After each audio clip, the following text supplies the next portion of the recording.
नमस्कार, पुन्हा एकदा आपले सर्वांचे स्वागत आहे। पेन्शनधारकांसाठी दिलासादायक बातमी। जुन्या पेन्शनधारकांसाठी अत्यंत महत्त्वपूर्ण अपडेट।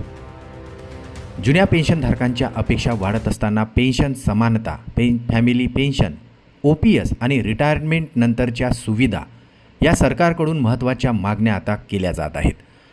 चला तर पाहूया याविषयी सविस्तर अपडेट। त्यापूर्वी आपणास विनंती आहे, चॅनलला अजूनही सबस्क्राईब केलेलं नसेल तर चॅनलला सबस्क्राईब करा, जेणेकरून लवकरात लवकर अपडेट तुमच्यापर्यंत पोहोचेल। नवनवीन अपडेट मिळविण्यासाठी समोरील बेल आयकॉनला प्रेस करायलाही विसरू नका आणि अत्यंत कामाची आनंदाची बातमी आपल्या सहकारी मित्रांना शेअर करायलाही विसरू नका।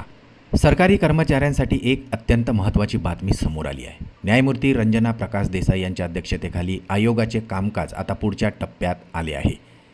यामध्ये कर्मचाऱ्यांसाठी दिलासादायक बातमी समोर आली आहे। जे कर्मचारी 1 जानेवारी 2026च्या आधी निवृत्त झाले आहेत त्यांच्या पेन्शन संदर्भात एक मोठी अपडेट समोर आली आहे। 1 जानेवारी 2026 आधी रिटायर्ड झालेल्या सरकारी कर्मचाऱ्यांच्या पेन्शन आणि फॅमिली पेन्शनमध्ये सुधारणा करावी अशी मागणी आता पेन्शन संघटनेकडून करण्यात येत आहे। भारत पेन्शनर समाज आणि all India defence employees federation यांनी सरकारकडे वेतन आयोगाच्या कार्यक्षेत्रात आवश्यक बदल करण्याची आता मागणी केलेली आहे। संघटनांच्या मते सध्याच्या टर्म्स ऑफ रेफरन्समध्ये असलेले पेन्शनधारक, फॅमिली पेन्शनधारक आणि जुन्या आणि नव्या पेन्शनधारकांमधील समानतेबाबत पूर्णपणे स्पष्टता नाही। त्यामुळे आता 1 जानेवारी 2026 आधी किंवा त्यानंतर रिटायर्ड होणाऱ्या सर्व कर्मचाऱ्यांच्या पेन्शन आणि रिटायरमेंट नंतरच्या लाभांचा पुनर्विचार करण्याची तरतूद करण्यात यावी अशी मोठी मागणी आता केली जात आहे।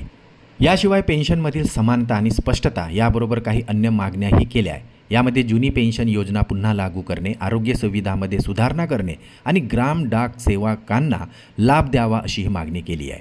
दरम्यान अंतिम अहवाल सादर होण्याआधी पेन्शनधारकांच्या मागण्यांवर सरकार आणि आयोग काय भूमिका घेतात, आता याकडे लाखो पेन्शनधारकांचे लक्ष लागलेले आहे।